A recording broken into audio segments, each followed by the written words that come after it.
que después de todo lo que hemos hecho ya dices, y ahora va a venir Josué para predicar. Pues sí, lo siento. De normal los domingos no los tenemos tan atareados con todas las cosas que hemos estado haciendo hoy, pero bueno, es bueno poder hacer todo ello. Yo me acuerdo de las veces que mi padre a veces se enrollaba con los comunicados, ¿os acordáis de eso? Que quizás estábamos 20, 30 minutos con los comunicados solamente. Buenos tiempos aquellos, pero también cuando llegabas a la predicación decías, todavía no me he llegado a la predicación. Pero bueno, a veces los comunicados eran parte de la predicación también. Eso sí que había que decirlo. Muy bien, pues ¿estamos en qué libro? Daniel, muy bien. Me alegro que os acordéis, por lo menos no que os guste, pero que os acordéis. Si os gusta o no ya no lo sé, pero es el 8º mensaje y hemos llegado ya al capítulo 3 de Daniel. Y ya es decir, mucho.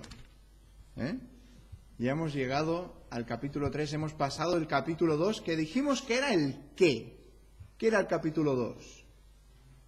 Eran los ABCs del libro de Daniel. Si entendíamos bien el capítulo 2, entenderíamos bien el resto del libro. Ahora, no era demasiado difícil, porque la clave principal de entenderlo todo es que, ¿os acordáis? Al principio del mensaje de la semana pasada estuvimos machacándolo bastante con como 10 versículos. ¿Cuándo ocurre todo esto? Al final, ¿vale? ¿Cuántas trompetas hay? 7, ¿vale? Y esto ocurría después de la 7ª trompeta. O sea, estamos hablando del final, ¿sabes? A la final trompeta, cuando, ¿sabes? Pues en ese momento. Eso es cuando estamos hablando de todo esto. Y ahora volvemos otra vez a un relato. Durante el tiempo de Daniel, pero Daniel no es el protagonista de este evento, de esta historia, de este relato, sino los 3 compañeros de Daniel. ¿Alguien se acuerda cómo se llamaban los 3 compañeros de Daniel? Ahora, esto... no me seáis babilonios. No me seáis babilonios. Venga, va. Ananías, Misael y Azarías. Muy bien. Vamos a recordarlos por los nombres buenos, aunque después sí que estos 3 pues se les llama pues por sus nombres babilónicos, ¿vale? Pero bueno, es bueno recordar sus nombres originales, ¿no? Alabando a Dios, a Jehová. Bien, ahora esta historia no vamos a meternos mucho en detalle con la historia en sí, porque creo yo que la gran mayoría de las personas que estamos aquí nos acordamos de este momento donde se levanta una imagen, no sabemos qué clase de imagen era, pero asumimos que era una estatua que lo más seguro se parecía a Nabucodonosor, ¿vale? ¿Por qué? No lo sabemos, ¿vale? Nos lo dice. Marta, ¿tú has encontrado un versículo donde nos lo dice? Ah, vale. Digo, por las proporciones, podría ser, ¿vale? Podría ser, pero digo que se parecía a Nabucodonosor porque Nabucodonosor, vosotros pensáis que Nabucodonosor era súper humilde, o sea, pensáis Nabucodonosor, humildad, ¿verdad? No. ¿Pensáis Nabucodonosor? Orgulloso, ¿vale? Pero si vas a hacer una imagen, hombre, pues si le pones cara de Nabucodonosor, mejor todavía, ¿no? Y si todo el mundo tiene que adorar esa imagen, oye, pues es un plus, ¿vale? Pues no me cuesta pensar eso, pero la Biblia no nos lo dice, ¿vale? Ahora, esta es la experiencia de los 3 compañeros de Daniel. Y esta es una experiencia que no solamente está en el libro de Daniel, sino que traspasa esa cortina invisible que está entre el Antiguo y el Nuevo Testamento, que decimos, claro, Antiguo Testamento y Nuevo Testamento, y nos gusta, pues, Y bueno, ¿verdad? Nos gusta hacerlo. Pero esta historia, este relato, atraviesa ese, digamos, cisma, ¿no? ¿Se dice cisma?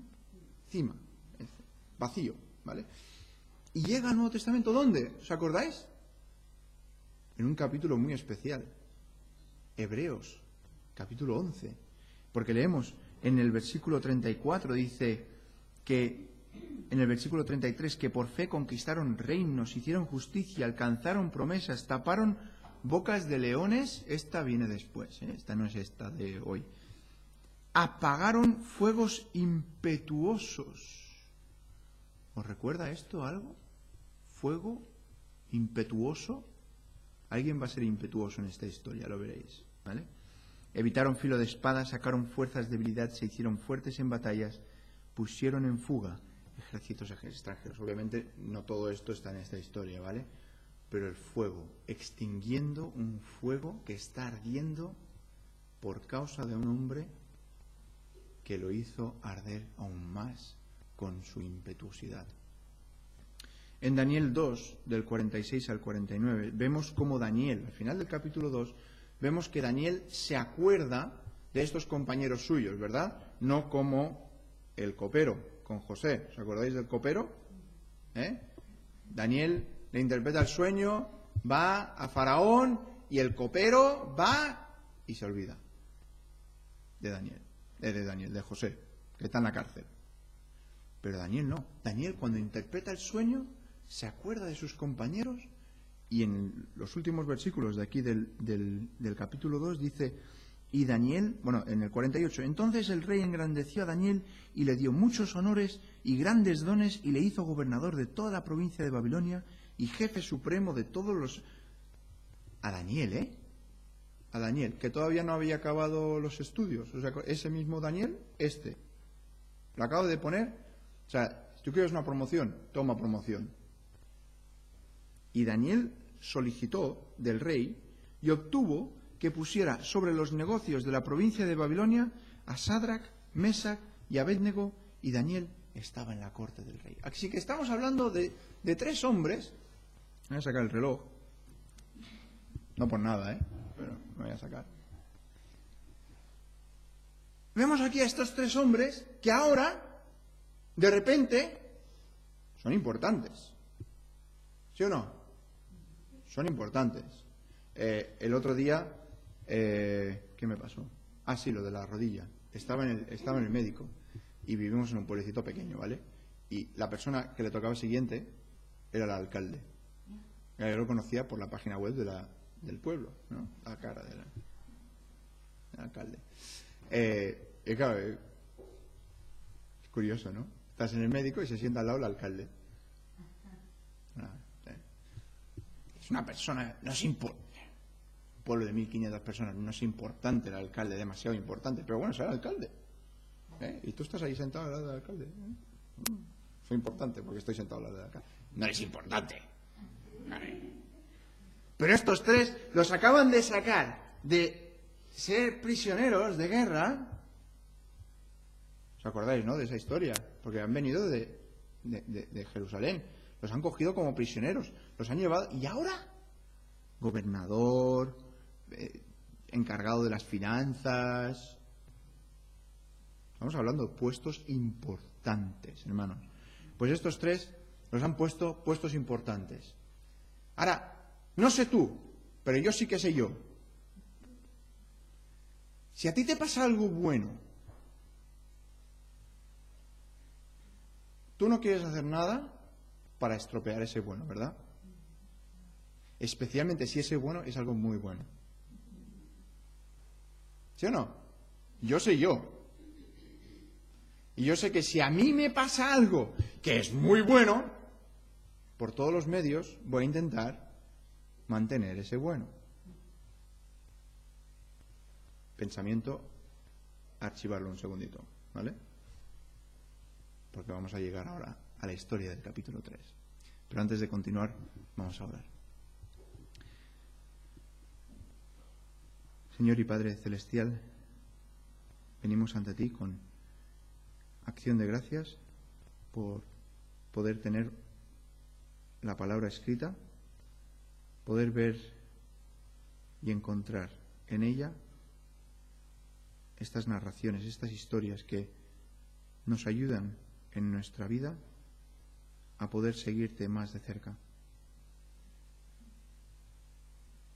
Y quiero pedir en esta mañana que tú me ayudes a mí a poder explicar y poder hablar acerca de estos 3 hombres que resolvieron de que nada les iba a impedir darte toda la honra a ti.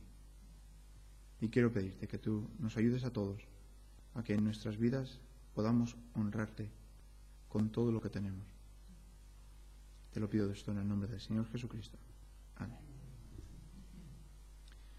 Bien, pues vemos aquí, en los primeros 7 versículos, que hay una imagen que se levanta. Ahora no se nos dice mucho de ello, pero vamos a leerlo un momentito. Dice, el rey Nabucodonosor hizo una estatua de oro cuya altura era de 60 codos y su anchura de 6 codos. La levantó en el campo de Dura, en la provincia de Babilonia, y envió el rey Nabucodonosor a que se reuniesen los sátrapas, los magistrados y capitanes, oidores, tesoreros, consejeros, jueces y todos los gobernadores de las provincias. ¿Quién tiene que venir? Todo el mundo, ¿vale? O sea, todo el mundo que era alguien tenía que estar ahí, ¿sí? Para que viniesen a la dedicación de la estatua que el rey Nabucodonosor había levantado.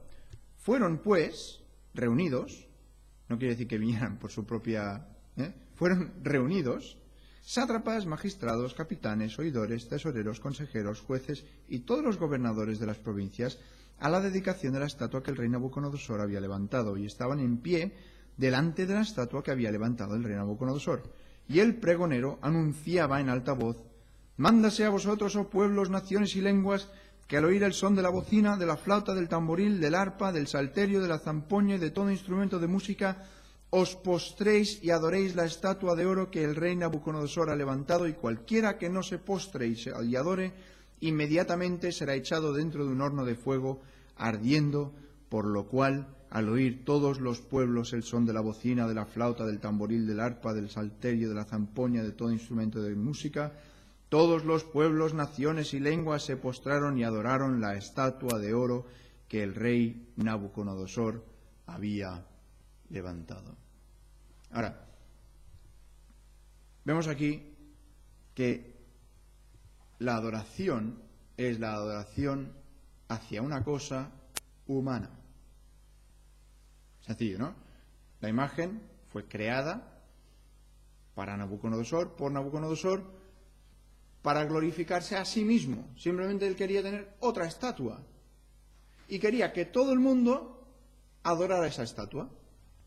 Ahora, es bien curioso, no vamos a gastar tiempo aquí con esto ahora mismo, pero ¿cuál es el elemento que se utiliza para la adoración? La música. La música. Esto es muy importante. Porque entonces dices, entonces era un culto. Sí, pero un culto que no era bueno. Entonces podemos entender por esto que puede haber un buen uso de la música para la adoración y puede haber un mal uso o con un mal propósito, ¿vale? Entonces el instrumento, aquí debemos, entonces no debemos tocar la flauta, porque se utilizó, hay personas que lo dicen, ¿no? Se utilizó cuando Nabucodonosor, ni el arpa,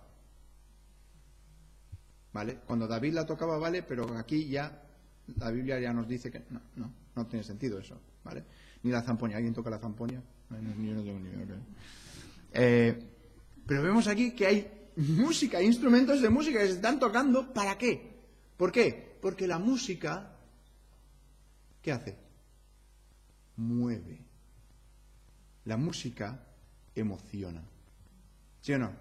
Yo he subido un vídeo del campamento de Benecer, ¿vale? Que cojo vídeo del año 96, si no me equivoco, y después lo fusiono con cuando fuimos la excursión de iglesias, en mayo.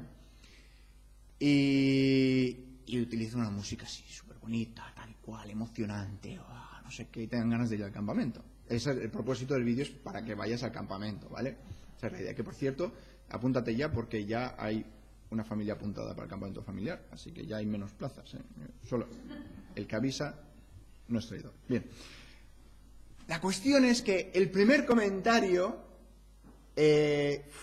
lo puse en internet, ¿no? Y el primer comentario fue de nuestro hermano Alfredo y puso: me dan ganas de llorar. De Alfredo, ¿vale? Me dan ganas de llorar. Y Raquel, Raquel Méndez, dice, es la música. Y tiene toda la razón, es la música.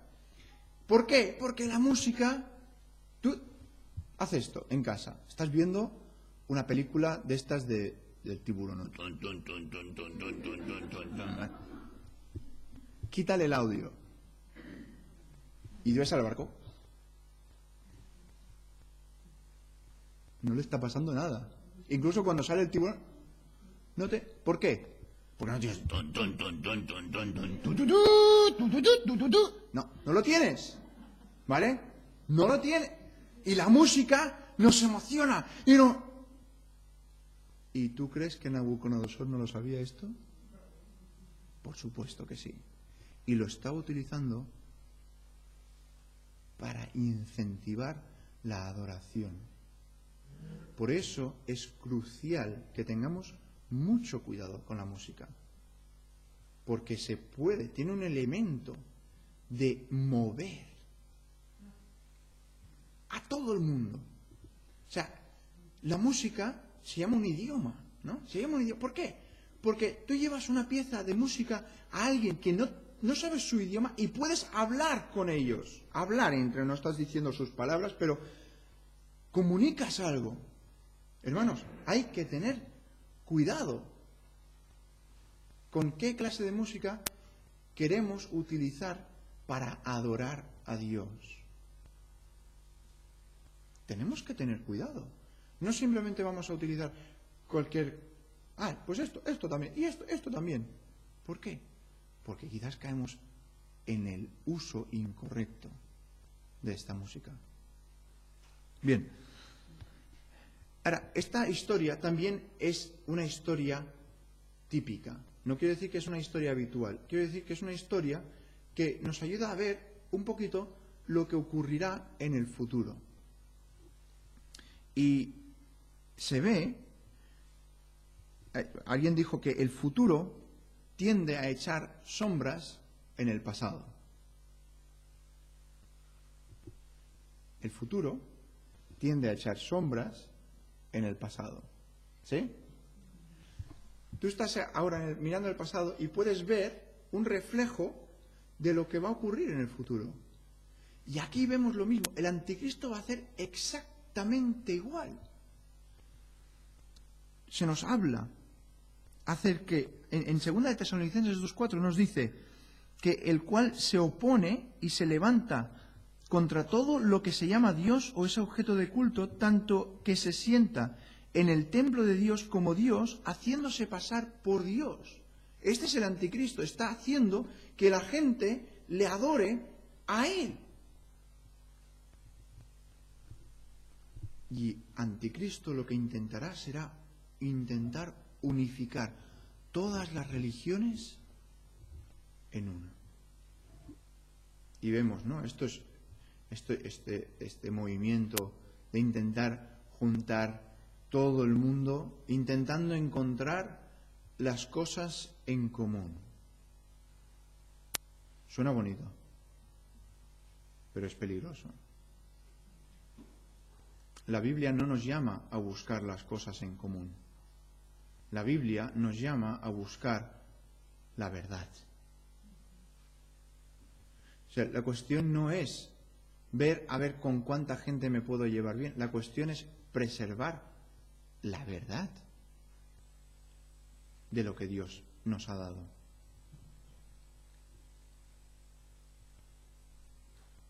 Pero ves, hay algunos judíos, 3, que dicen, ¿sabes qué? No vamos a adorar esta imagen. No vamos a adorar esta imagen. Mira el versículo 8 del capítulo 3 de Daniel. Dice, por esto, en aquel tiempo, esto es importante, porque creo que muchas veces nos pensamos, ¿no? De esta imagen, desde pequeño, ¿no? Que es la imagen de todo el mundo, los flautistas ahí adelante, el zampoña, está todo el mundo allí y todo el mundo se postra delante de la imagen, ¿vale? Y estos tres, yo siempre los he visto, ¿no? En forma de triángulo, cada uno mirando hacia un lado, ¿no? Y están los tres ahí, ¿no? Es la típica... ¿Tú te acuerdas, no? ¿Has visto alguna imagen de estas, no? Seguro. Y esta es la imagen que tenemos. Ahora, déjame preguntarte, ¿cómo de grande era Babilonia? ¿Era grande o no? ¿Sí o no? Vale. Cuando... Vamos a decir esto. Tita Paqui, cuando viene todo el mundo a tu casa para comer el día antes de Navidad, ¿llega todo el mundo al mismo tiempo? Vale. ¿Y eso qué son? Ahora no sé ni... Yo he perdido la cuenta ya cuántos son, ¿vale? Seguro que rondan ya por los 30 y pico. No tantos, 20 y algo, ¿vale? Vale. Tú imagínate, si ya nos ha costado leer la lista de títulos de gente que iban a venir de todo el reino de Babilonia, que estamos hablando de uno de los imperios más grandes, ¿llegaron todos al mismo tiempo para esta ceremonia? Lo más seguro no. Entonces, no debemos pensar en un evento súper grande de la dedicación, sino un tiempo de dedicación, ¿vale? Entonces, iban llegando, iban adorando. Por eso hay un pregonero. Cuando suene la música, adoras. Cuando suene la música, adoras. Iban pasando. Cuando iban llegando, iban pasando. ¿Por qué? ¿Por qué lo digo esto? Por lo que viene ahora. Por esto, en aquel tiempo, algunos varones caldeos vinieron y acusaron maliciosamente a los judíos, hablaron y dijeron al rey Nabucodonosor, rey para siempre vive, tú, oh rey, has dado una ley que todo hombre, al oír del son de la bocina, de todos estos instrumentos, se postre y adore la estatua de oro, y el que no se postre y adore sea echado dentro de un horno de fuego ardiendo. Hay unos varones judíos, los cuales pusiste sobre los negocios de la provincia de Babilonia, Sadrach, Mesach y Abednego. Estos varones, oh rey, no te han respetado, no adoran tus dioses, ni adoran la estatua de oro que has levantado. Vale, entonces, si nos imaginamos el campo de toda la gente, Nabucodonosor los había visto. Nabucodonosor estaría por ahí delante y habría visto, oye, estos tres que, ¿sabes? En inglés decimos que resaltan como un dedo magullado. ¿Vale? Resaltan como un dedo magullado. No por Marta, porque yo me pegué el otro día también, poniendo panots, me pegué en el pulgar. ¿Vale? Cuando tú tienes una venda en el dedo, ¿qué es lo primero que la gente dice? Uy, ¿qué te ha pasado? ¿Por qué? Porque resalta, ¿no? Tienes ahí... Y estos tres varones, si la situación habría sido como nos la pintamos a veces en la cabeza, no habría hecho falta de que estos hombres maliciosamente, estos caldeos, por envidia, podríamos entrever por aquí, ¿vale? Quienes has puesto sobre la provincia de Babilonia, que es lo que me tocaba a mí, porque yo era el siguiente de promoción y los ha ascendido por su amiguete, maliciosamente. Y entonces pensamos, ¿y por qué me pasa esto a mí? ¿Y por qué están hablando en contra de mí? ¿Y por qué dicen cosas? ¿Por qué? Mira lo que les pasó a ellos. ¿Te das cuenta, no? Hablaron maliciosamente en contra de ellos cuando quizás había pasado desapercibida la cosa. Quizás nadie más iba a decir nada. Quizás porque como iban pasando y tal, nadie se había dado cuenta. Pero estos caldeos... Después vamos a ver otra gente que también estaban con el ojo echado sobre Daniel. ¿Os acordáis de estos, no? ¿Vale? Ya lo veremos. Pero aquí estos caldeos dicen, ¿y por qué tuvieron que decir nada? ¿Por qué? No, primero porque si no se nos acabaría aquí la cosa. Versículo 8 ya habríamos acabado. Y no tendríamos este precioso relato de esta fe de estos tres que... ¡Guau! Ahora veremos.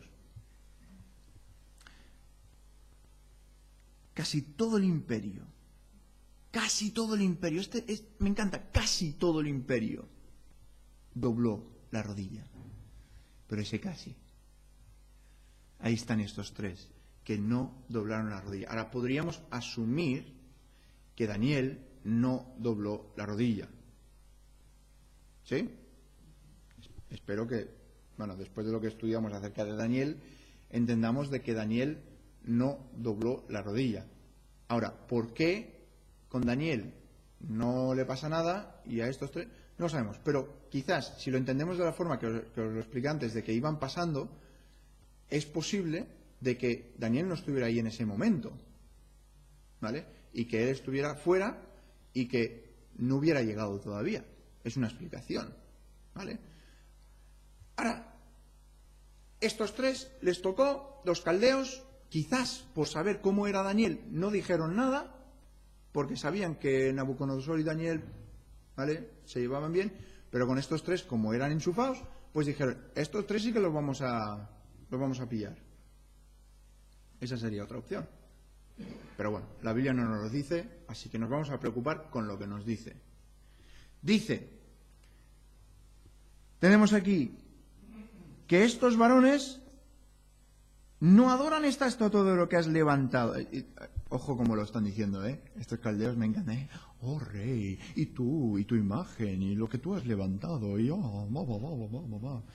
y te dan ganas de decir, pero ¿no te das cuenta, Nabucodonosor, lo que están haciendo? No. ¿Por qué? ¿Yo?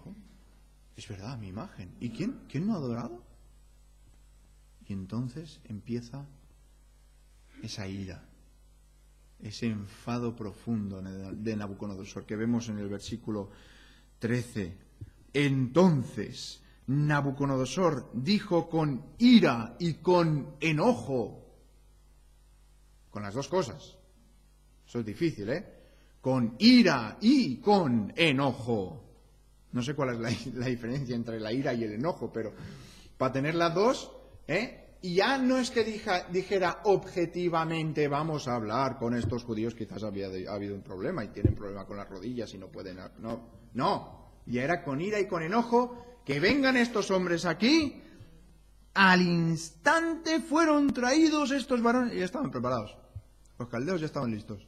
Al instante, ya sabemos dónde están, vamos a ir a cogerlos.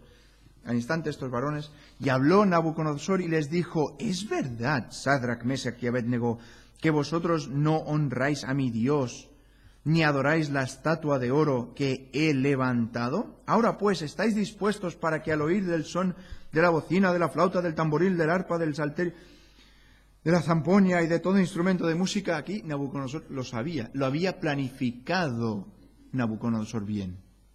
Es importante. La estatua que he hecho, porque si no la adoráis, en la misma hora seréis echados en medio de un horno de fuego ardiendo. ¿Y qué Dios será aquel que os libre de mis manos? Porque soy Nabucodonosor. Un poco de prepotencia, ¿eh?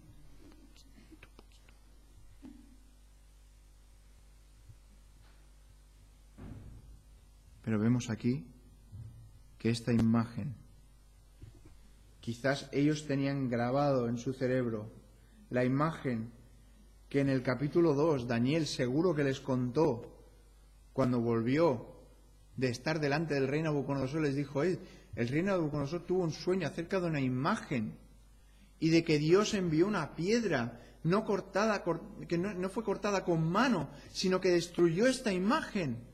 Estoy seguro que, estaban orando por ello, y tú cuando oras por algo, oye, por cierto, ¿cómo está esto? ¿Cómo está este tema? Que yo estoy orando también. Y le preguntas a la persona, y estoy seguro que lo hablaron y dijeron, oye, ¿te acuerdas de este sueño? Y tal, sí, es verdad, el sueño de la estatua y tal. Y de repente el rey hace una estatua. Estoy seguro que ellos estaban pensando en esto.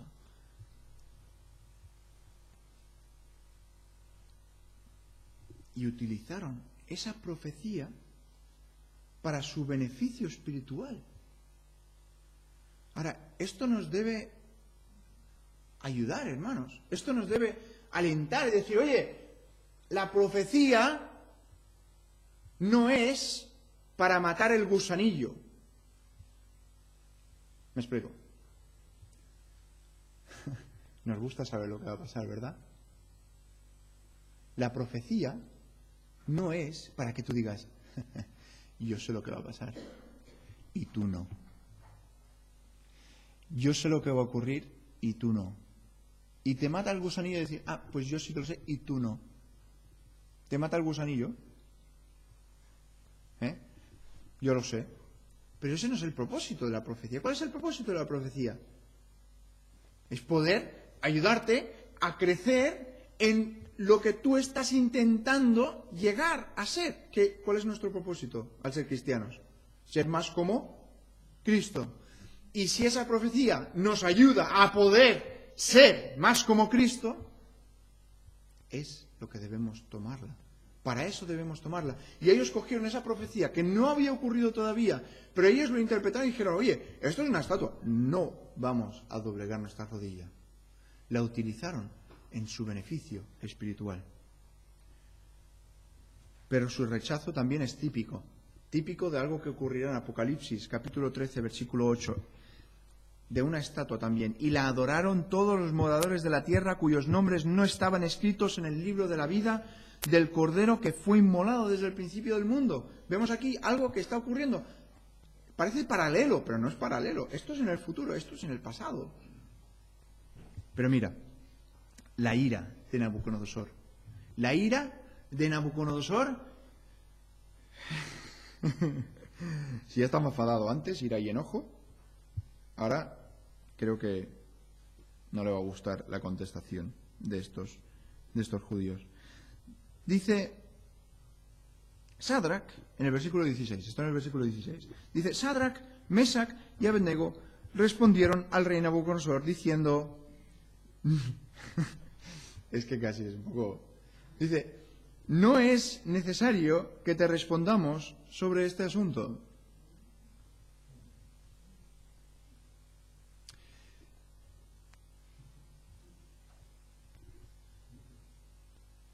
O sea, y Nabucodonosor, imagínatelo, es que imagínatelo. Estamos hablando de 3 prisioneros de guerra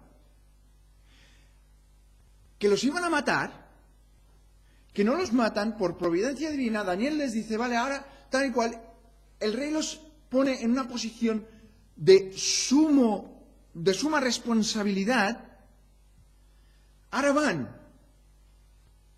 y no adoran la imagen. El rey, enfadado, los hace venir a la corte donde están los caldeos. Y ellos le dicen, no es necesario que te respondamos sobre este asunto.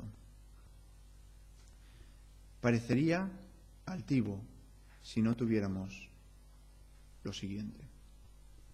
Versículo 17.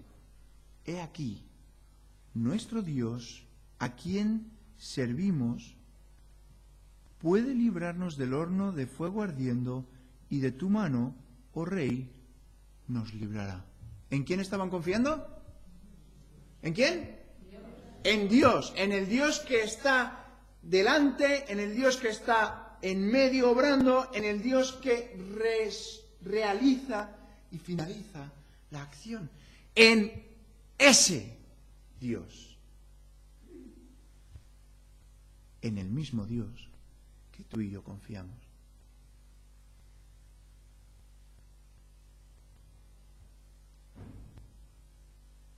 Palabra clave. Puede librarnos. Lo puede hacer si Él quiere. Tenían claro la voluntad absoluta de Dios. No mi voluntad, sino la tuya. Quizás Dios quiere hacernos pasar por esta prueba del fuego. Pero hay algo que está seguro. que de tu mano nos va a librar. Ahí no hay ningún puede. De tu mano nos va a librar seguro, no importa el qué, porque tú no eres nadie. Dios te ha puesto aquí. ¿Os dais cuenta, no? Puede librarnos. Y mira el siguiente versículo. Y si no. ¿Cómo que y si no? ¿Cómo que? ¿Al horno? ¿En serio? Sí. ¿Y si no? ¿Y si no? Quiere decir que tendrías que haberte agachado unos 2 segundos delante de la imagen, que no era nada. Agáchate, levántate, en tu corazón Dios sabe que tú le adoras y todo esto que no, ¿sabes? No. Dios quiere ver y tú debes demostrar lo que hay. No, ¿sabes qué? Yo lo interiorizo y Dios lo ve. Hay una palabra para eso. Y no es bonita. Creo que la estáis pensando ya. Os la estoy transmitiendo, ¿verdad? Que tú haces una cosa, pero dices otra y no estás haciendo lo mismo que crees. ¿Qué es eso? Decídmelo vosotros, porque a mí me sabe mal decíroslo. Va, venga. ¿Qué es? Incoherente, hipócrita, es más... ¡Un falso! ¿Y quién cree a un falso? ¿Quién cree a un hipócrita? ¿Quién cree a una persona incoherente? Si ahora estos hombres hubieran dicho, ¿sabes qué? Espera. No sabíamos que te ibas a enfadar tanto. O sea, pensábamos que lo del horno era para los pastelitos de después. Y no estábamos seguros si iba en serio o no. ¿Sabes? Como tienes... Nabucodonosor, danos una oportunidad más y ya verás que no, ningún problema. Podrían haberlo hecho. Muchos de nosotros, cuando se nos viene encima la presión, decimos, no sabía que había presión. Pues sí, había presión. Es el momento de demostrar realmente lo que eres, realmente en quién crees, realmente lo que sigues. Y Dios te honra con esa decisión que haces. Dios honra la decisión que tomas. Ahora, podríamos decir, ¿podrían haber adorado la imagen sin haberla adorado? ¿Vale? Con el corazón, sino... ¿Podrían haberlo hecho sí o no? Podrían haberlo hecho. Pero entonces saltaríamos del capítulo 2 al capítulo 4. ¿Y qué es lo que pasa? Que a ellos les fue. Sus vidas cambiaron. Ya te digo yo que sus vidas cambiaron. ¿Os acordáis de aquel día del horno de fuego? No me acuerdo, se me había pasado, yo no me acordaba de eso. ¿Tú crees? ¿En serio? No. Son esas cosas que te marcan. Que hay un antes y un después.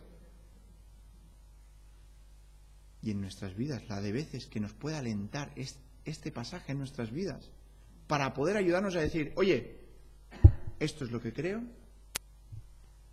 y así es como va a ser. Porque Dios me lo ha dicho, porque está en su palabra, porque es lo que voy a seguir y es el rumbo que tengo que hacer. Y sí, va a venir presión. Y por eso tienes que estar seguro que esa es la voluntad de Dios para ti. Porque si no, cuando viene la presión y viene el momento de decir, ¿qué he hecho? Nabucodonosor está ahí, está enfadado conmigo. Es el momento de decir, no pasa nada. No te tengo que responder acerca de esto. ¿Por qué? Porque internamente estaba solucionado. Ellos sabían que no pasaba nada. Porque Dios, no este hombre, Dios estaba en control. Lo vamos a tener que dejar aquí. Solamente hemos llegado hasta la mitad, lo siento mucho, ¿vale? Pero ya me he pasado 15 minutos de lo que os dije que iba a hacer, así que vamos a dejarlo aquí. La semana que viene acabamos con este relato. Vamos a orar. Señor y Padre Celestial, ayúdanos a confiar en ti plenamente, sabiendo que tú tienes el control de todas las cosas. Pedimos esto en el nombre del Señor Jesús. Amén.